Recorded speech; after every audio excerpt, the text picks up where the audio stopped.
Hello and welcome to the Leaders Council podcast, the podcast for the people who run the country and the people who keep the country running. I'm your host, Scott Challoner, and you join us on a sunny day here in the capital, in a week where we aren't quite sure whether a global pandemic or Russian interference constitutes a greater threat to the country. Only time will tell there. Once again on this week's show, I'll be exploring a new perspective on leadership, joined each week by a different CEO, CFO, director, president or government minister. Now, the aim here is to discover who these people are, the people who get up each morning and make this country work. We discuss everything from training and recruitment woes to the lows of crisis management, and of course the innovation and success that makes it entirely worthwhile in the end. We also get their take on the current economic and political landscape here in the UK. We'll be joined later on in the programme by Chief Executive of the Personal Investment Management and Financial Advice Association, Liz Field. But first and foremost, we'll be joined by Heather Graham, the Business and Finance Director of APB Group, a thriving civil engineering company which has been trading for over 30 years from the heart of the UK, headquartered in Cheadle, Staffordshire. As well as boasting an impressive portfolio, the firm's client base includes many prestigious and leading UK blue-chip companies, including Network Rail, Balfour Beatty, Galliford Try, Farrans, AMCO, Murphy's, the Canal and River Trust, the National Trust, English Heritage and BAM Nuttall, as well as a number of local authority clients. But you don't want to be hearing that from me. So without further ado, ladies and gentlemen, let's welcome Heather Graham onto the programme. Heather, very warm welcome to you today, and thank you ever so much for taking the time to join us on the programme. That's no problem at all. It's a real pleasure having you with us, Heather. Now, you're a civil engineering, geotechnical engineering and construction company in the Midlands with around 50 employees under you, of course. Tell me, how has your business changed in the wake of the COVID-19 situation, and how have you adapted to meet the challenges of the pandemic? Because I can imagine that they've been tremendous. We consider ourselves quite lucky, really. We had one essential project running at the time, so we're actually able to retain at least half our workforce, which was an initial challenge in itself, because you ask yourself the question, well, who do we retain and how are we fair in that decision? But as usual, we took our collaborative approach to things and involved all our employees, and we came to a very satisfactory conclusion, taking into account people's personal circumstances, whether they had medical conditions or whether they live with elderly relatives. And we got to that point very quickly. I think the biggest challenge following that was actually making our site safe. So that our health and safety manager, Patrick, did a sterling job of putting a really good risk assessment in place straight away, and everybody felt safe within 24 hours. So we were able to continue, and the job is still ongoing now, thankfully. So all is well. And how do you think this pandemic is going to affect your industry in the long run? I think that very much depends on how we rise to the challenge. I think we could actually make a very positive out of this, because I think the construction industry is something that can respond very quickly, providing it's given the right support. I do think it might be an opportunity to encourage new people into our sector and make it a more attractive proposition. I think in the past it's probably not got the accolade that it deserves, and people have been more happy to avoid it, thinking that it's a dirty job. So hopefully it will be positive in the long term. And much has been made during the pandemic, and especially the lockdown period, of the clarity of government guidelines. Have you been satisfied with that and comfortable that you've known what's been expected of you to continue to operate in a safe way? Yes, I think, yet again, I think our guidelines have been very good. I know a lot of people have been critical of confusion and contradiction, but in our industry, there is no real room for manoeuvre. We really have to bite the bullet and get on with it in a really safe manner. So it's been good, and the government guidelines have been good for us. Do you think as well that there might be some features of the lockdown period that could end up becoming a permanent fixture of the way we do business in this country, particularly with the move toward remote working and the reviews of our working practices during this time? I do have a personal reserve about working from home. Our business in itself people in our business obviously couldn't work from home. Even in the office, we're very interdependent. I think there are certain businesses that completely lend themselves to working from home, especially if somebody works in an independent manner. My daughter, for example, is a tax consultant and has independent projects. So a lot of her work can be done from home, but I have a concern that the economy probably isn't moving quickly enough because people are still working from home where they'd be more effective if they were in an office environment. And I think that in itself would slow down our recovery, which is a concern. And I suppose another issue as well, Heather, apologies for interrupting there, is also consumer confidence as well. It's all well and good businesses opening again, but if people aren't going out to purchase, then there's still a problem, isn't there? There is, but I'm thinking one problem we've come up against this week is that we've been looking to find more information out about the apprenticeship scheme and the return to work schemes. And all the job centres are closed. Nobody really has any guidance on these schemes. And the excuse we keep being given is that people are still working from home, so they can't respond, which is concerning because we have a gap for probably about 20 young people that we could actually utilise in the next 6 to 8 weeks. So that is a knock-on effect, really, of that, the working from home bit. So, it all goes hand in hand, doesn't it, really, going forward? It is, of course, as you say, all well and good that the government has announced these new apprenticeship schemes to try and stave off unemployment as the furlough scheme begins to wind down. Absolutely right. But the information on how those schemes are going to work has to be provided well in advance, doesn't it? So from a leadership perspective, especially, this is where good and effective communication and transparency has to come in, and it has to be key. Indeed. It's a wonderful opportunity for companies like ourselves who failed probably 2 to 3 years ago in an apprenticeship scheme because we just could not get the interest from the young people. And we ended up recruiting sort of late 20s, early 30s to actually generate the workload or the employees that we needed at the time.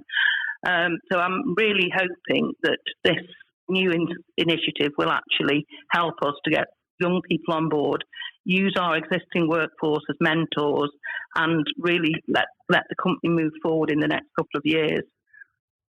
And it's going to be critical, of course, accessing allowing younger people in the UK workforce to access professions such as this and get the training that they need, because with the new immigration laws coming in, of course, at the beginning of next year, it's going to make reliance on foreign labour that little bit more difficult in a lot of industries, isn't it? So that's also another challenge that business is going to have to contend with. It is indeed. I think we've got to be very forward-looking and have vision, really, as to how our workforces move forward. And I think our industry in general has got a challenge to make it more attractive. We're very lucky in our business. We run our own training school and have developed a programme for a mentoring scheme and an in-house training scheme so that we're all ready to go, really, because we were here 2.5 years ago, but at least this time we've got some financial backing potentially, which enables us to make the jobs available to even more young people. It's really interesting that we've sort of strayed onto this topic of recruitment and sort of access to opportunities in the profession for young people, Heather, because it has been some time now since APB Group was featured in the Parliamentary Review, an indispensable guide to best practice, of course. And at that time when you submitted an article, you wrote in 2018 that going forward, the country needs to focus on a different balance between education and its links with industry, commerce and government.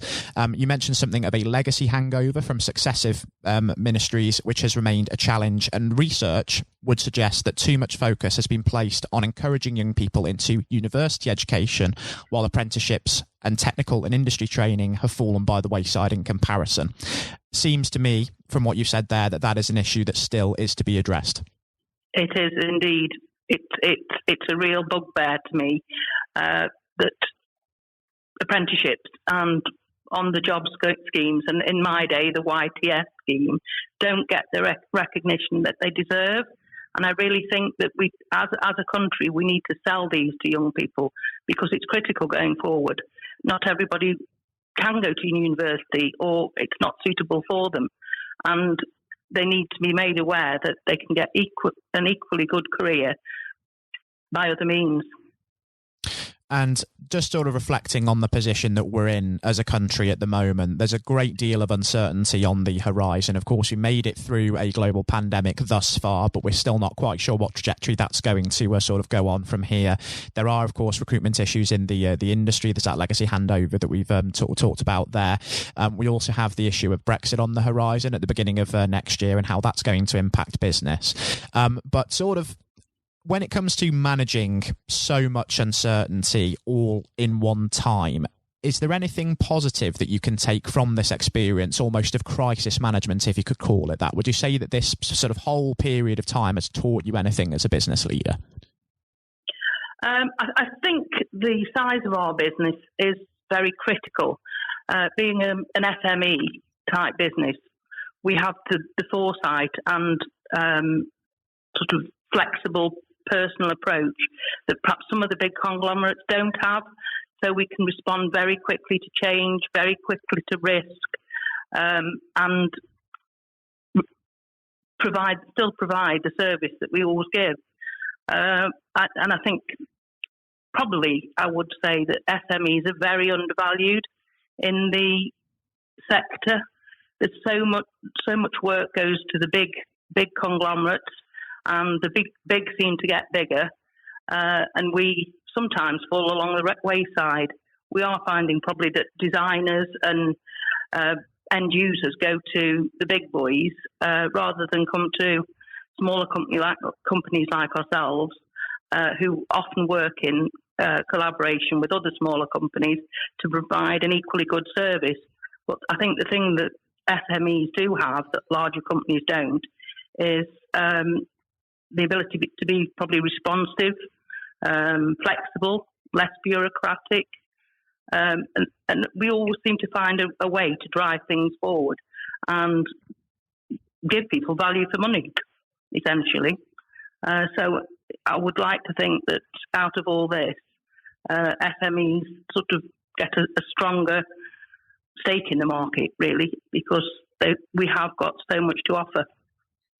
I think you're absolutely right in saying that one of the real positives that has sort of come to light as a result of this pandemic period especially is the fact that SMEs are among the more flexible, and it's been easier almost for them to adapt to the challenges that COVID has thrown up. Indeed. I think talking to colleagues who work in bigger organisations are suffering from the working at home syndrome, and they found it very difficult to communicate throughout their companies. And their sites haven't worked as efficiently because they're not as in contact. And, you know, we are on the ground. Our people work so closely with each other, which perhaps they don't have the advantage of that. So we can see problems before they actually happen. I can certainly see where you're coming from there, Heather, absolutely. And interestingly enough, the whole reason we're here actually is to sort of discuss leadership and really bring that into focus. And leadership of SMEs, particularly during this period, it only serves right to sort of kind of hold a microscope over that, because it's shone a fresh light on issues such as mental health and well-being. And in an SME environment, it's far more, of course, common for management to be more closely engaging with those on the ground. So just how have you found it sort of managing your staff at the business in terms of their sort of mental health and well-being during this period? Because people react to different situations differently, let alone a crisis such as this. And as a leader, you have to be adaptable, don't you, in being able to manage different personalities and give them just the reassurance that they need to keep them motivated. Yes, it's very important, and I think yet again, being a small team, we know our people well, and we can help them to adapt. And all our team leaders know the people that work for them in their teams, and we've worked very, very closely with anybody that might have had issues, and quite clearly, I think we've done it successfully.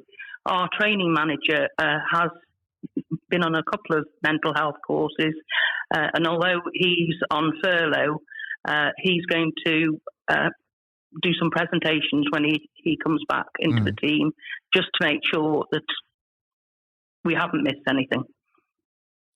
And just while we're on the topic of sort of mental health, Heather, I understand that in the very busy world of running a business, it can be incredibly hectic even at the best of times. So when you do need yourself just to take a moment to sort of switch off, just how easy is it to sort of relax and sort of disengage when you need to?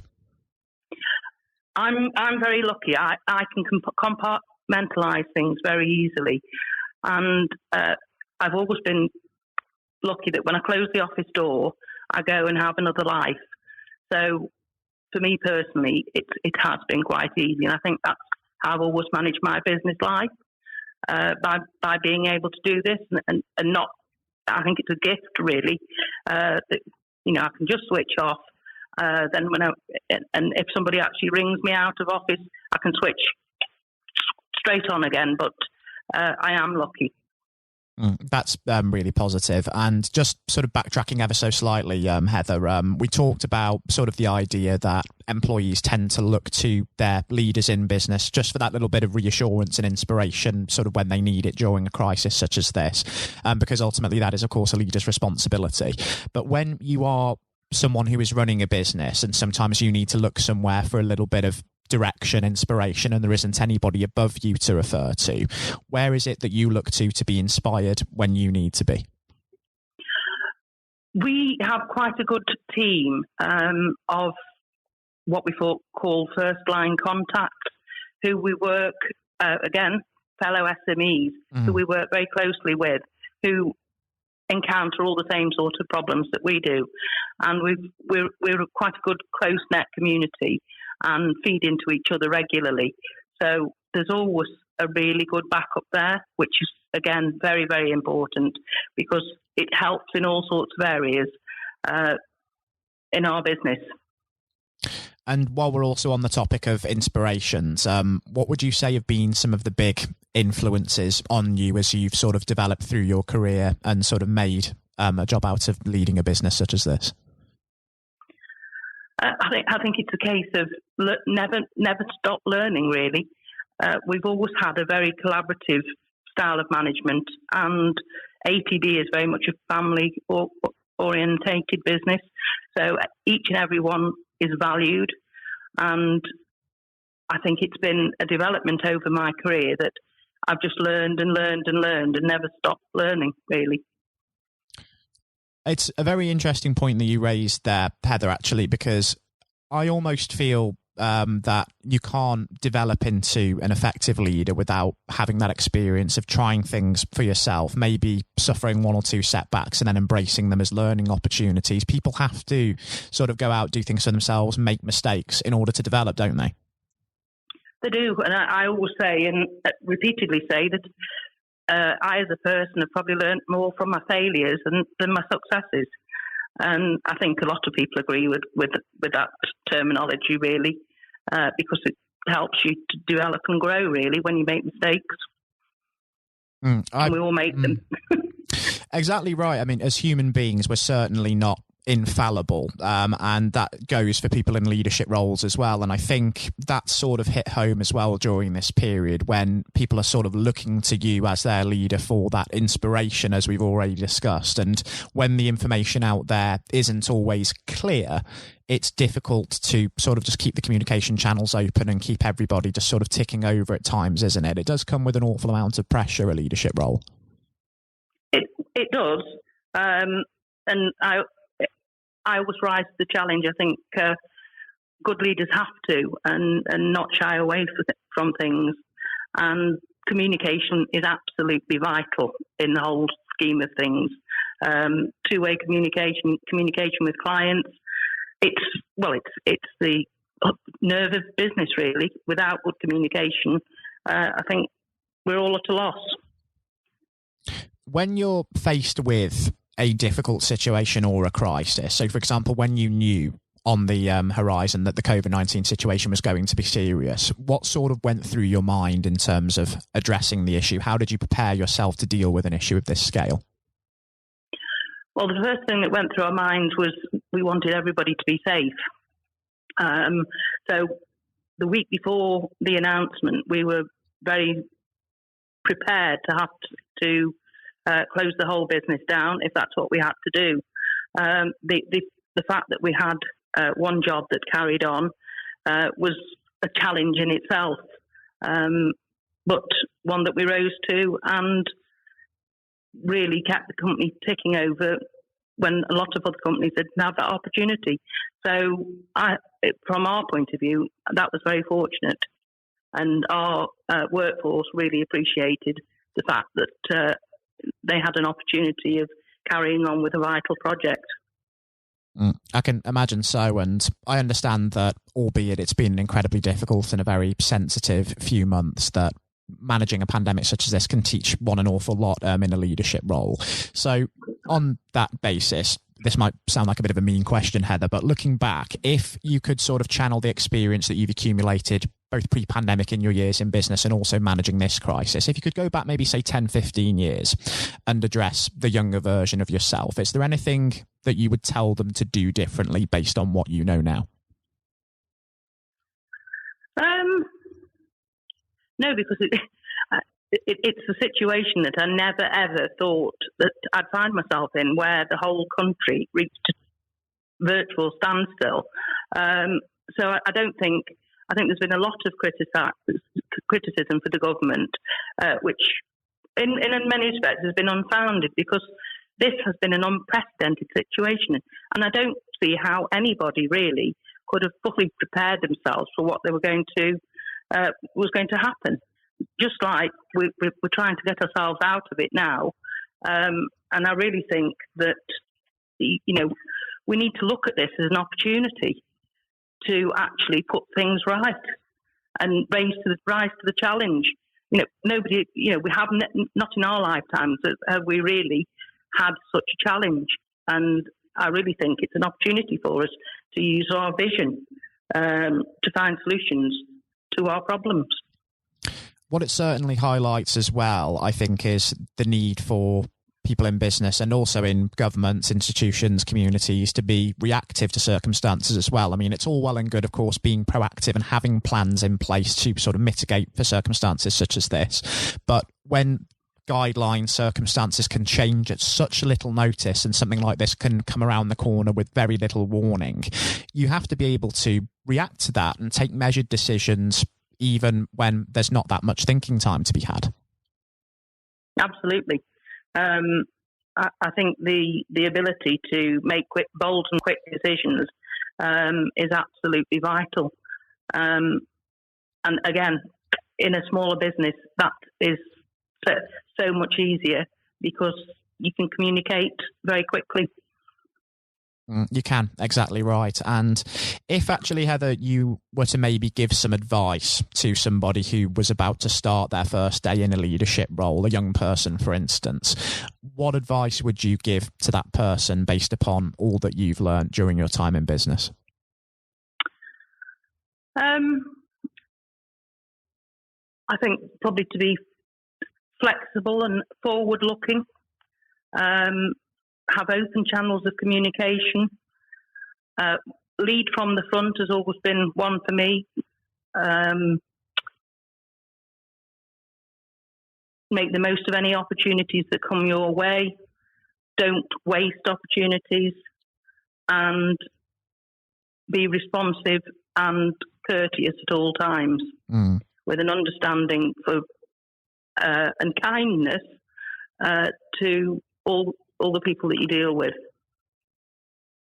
I think that is very sound advice indeed. That last point in particular about sort of showing that kindness and that empathy as a leader, I think is incredibly important, because if you show that you are safeguarding the interests of those around you and you're pretty much putting yourself on an equal footing, which again I think is easier in an SME environment, you tend to be able to get a lot more out of those people around you, and you're nurturing the best out of them, but also they tend to get the best out of you as the one leading them.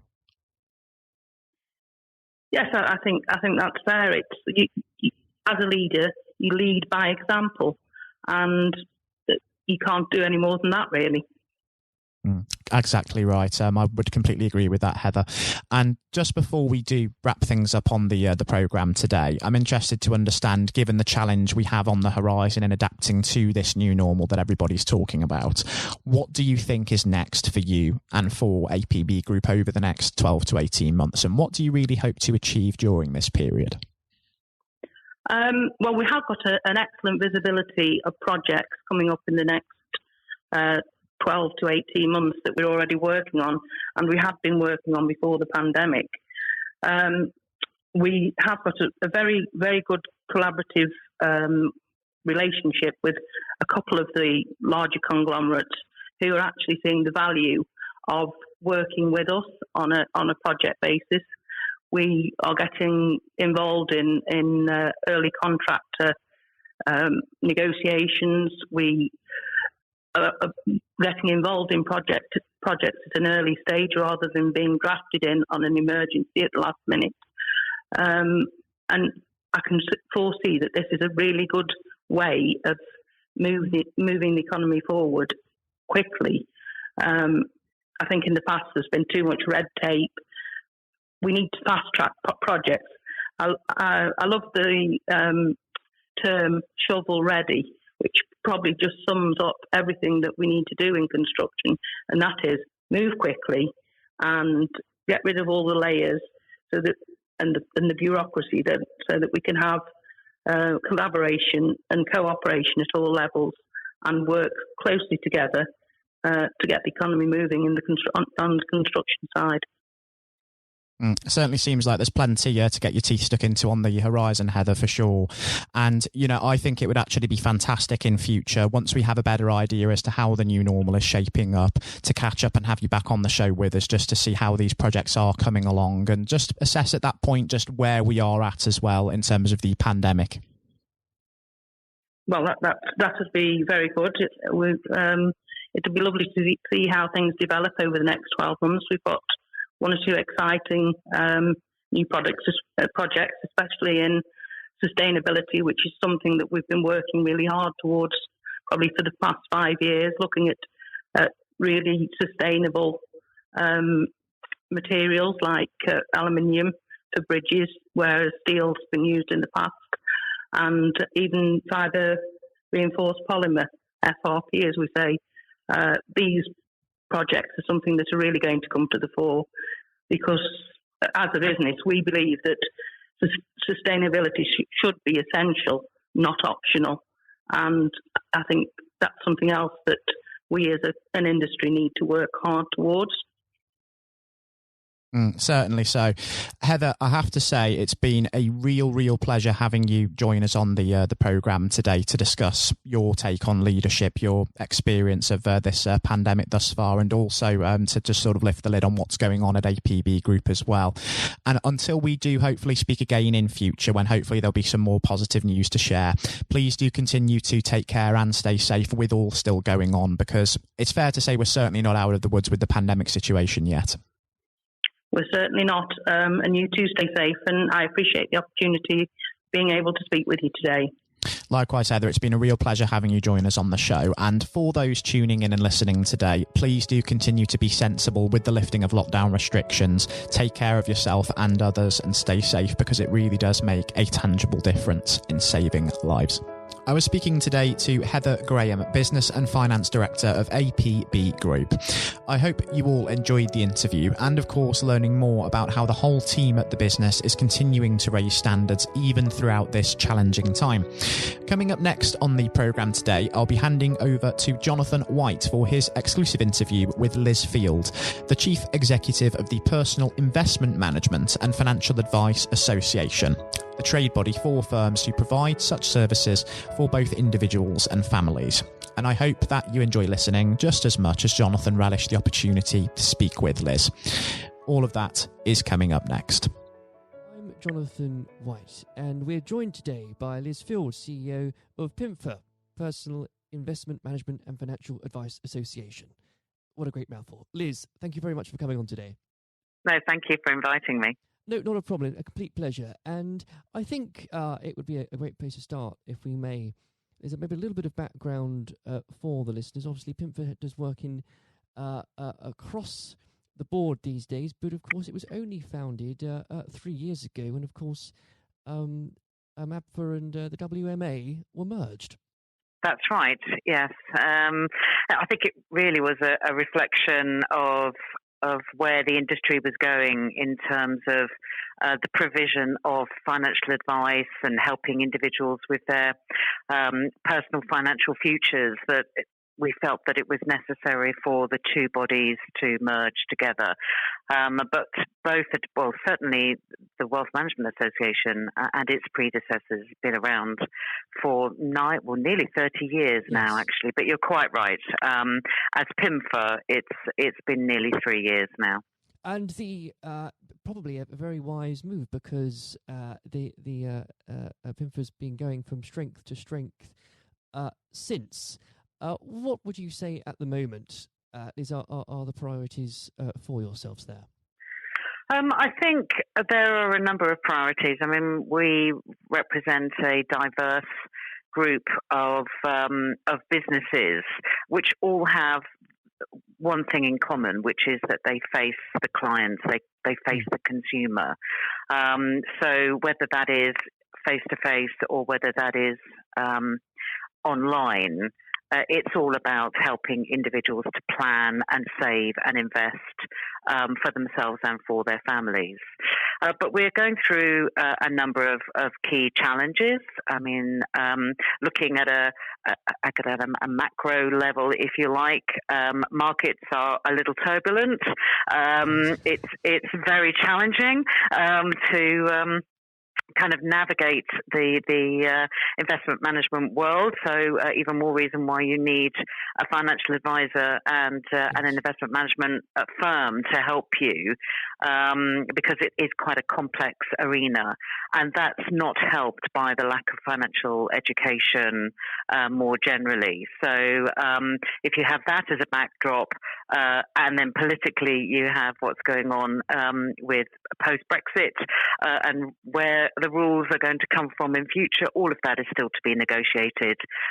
So it's a whole melting pot of issues that our firms are trying to face. Oh, without a doubt. I think maybe, Liz, there's quite a few understatements there in terms of the challenges that are occurring at the moment. But there's quite a lot to pick up on those points, because I think it's a unique time almost, Liz, isn't it, where there are a different set of challenges that advisors and individuals are being confronted with from a lot of different angles. And perhaps if we can let's start at the beginning, in fact. You bring up the issue of financial education. Yeah. Now, that's something I think you can talk to anybody in the business and they'd agree with you on that front, Liz. We don't do it properly in this country. Where do you think, Liz, it should start from, and how do we fix it? Okay, so the first thing to say is that there's a lot of fantastic effort that we see across the whole of the financial services sector, our sector amongst that, where they try and go into schools and provide financial education. You go onto any website of some of our members, and they've got some great educational material. But there isn't a national framework that wraps itself around the whole of the financial education efforts within our industry. And without that, I think the businesses are facing a lot of barriers when it comes to actually getting into schools.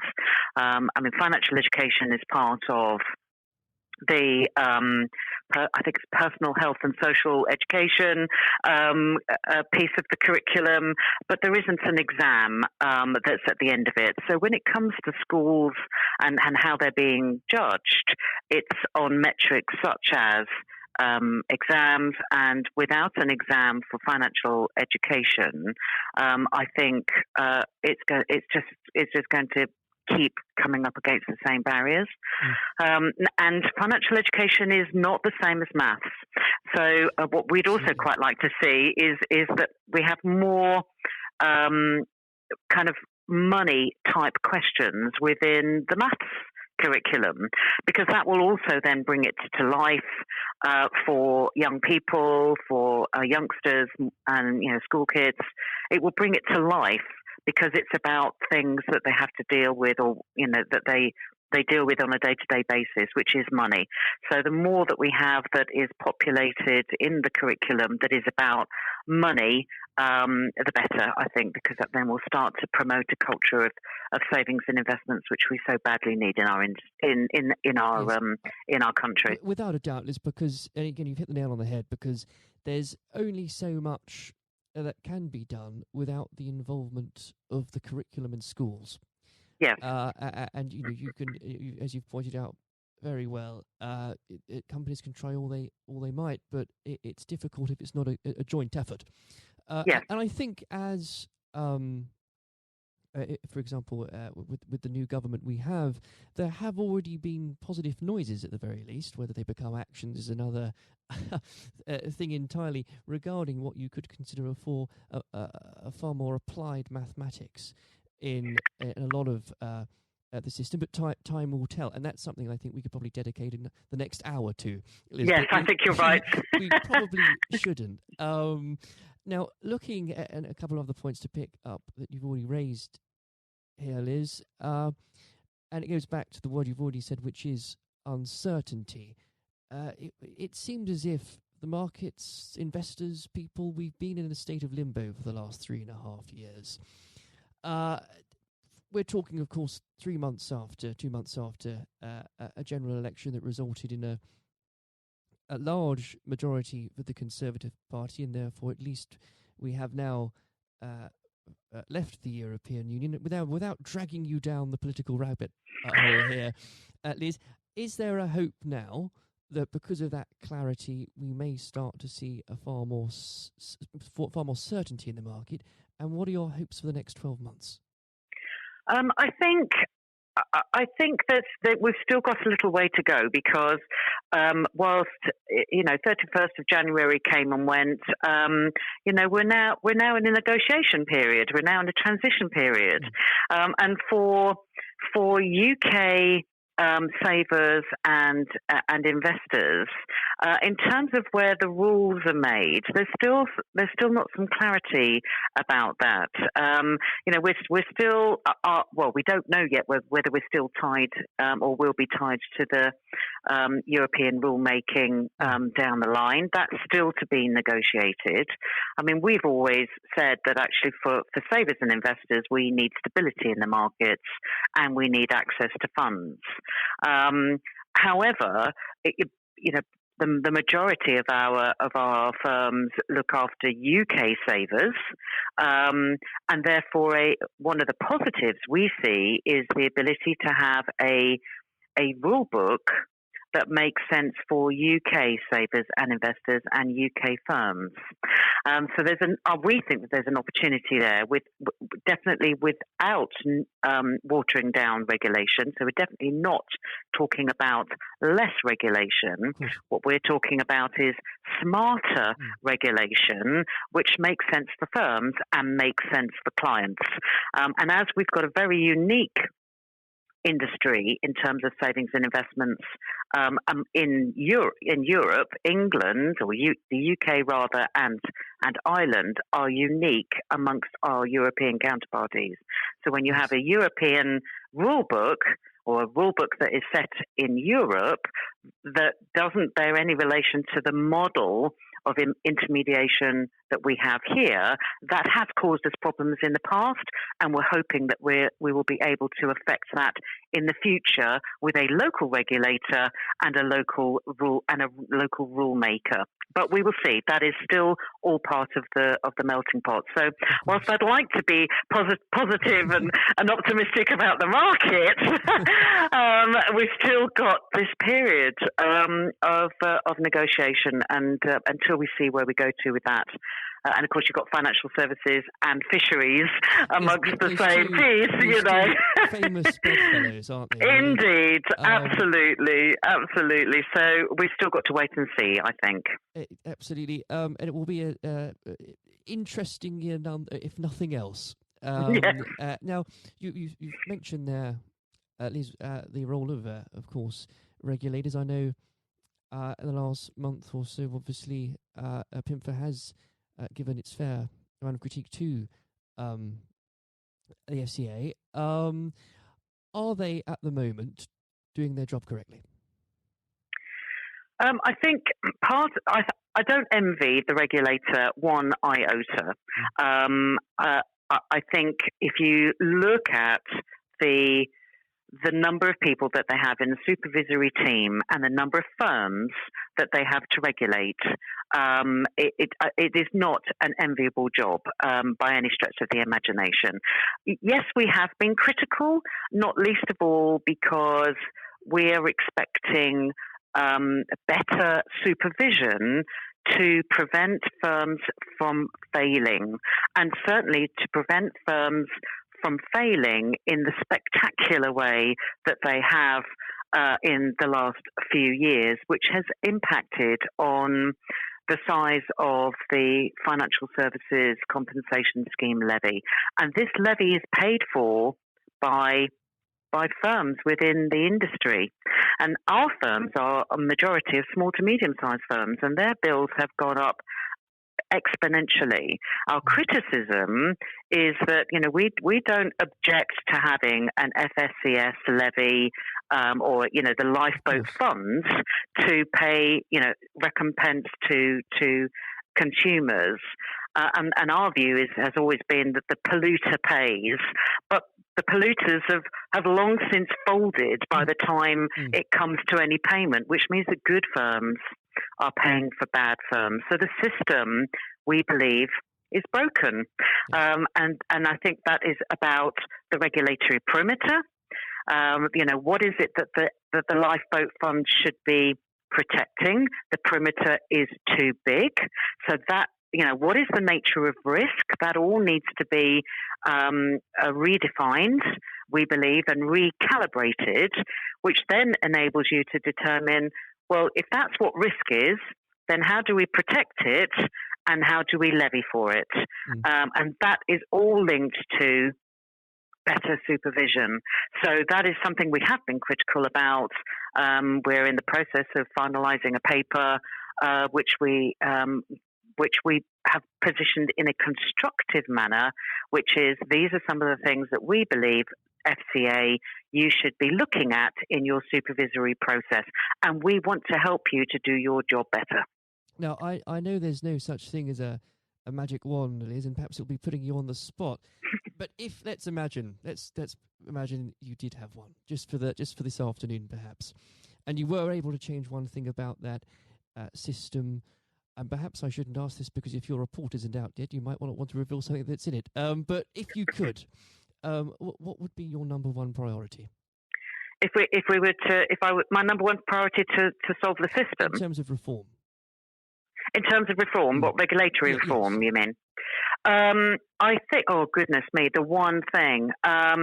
It is a bit of a mean question. It is. Gosh, yes. Wow. I think it's about the regulatory perimeter. Sure. I think let's have a look at the regulatory perimeter, which is, gives some certainty to clients about what is protected and what is not protected, which also then gives some assurity both to them and also to the advisors who have to advise those clients on what's the pathway to success for them, and I think if there's some clarity around all of that, then everybody will be better off.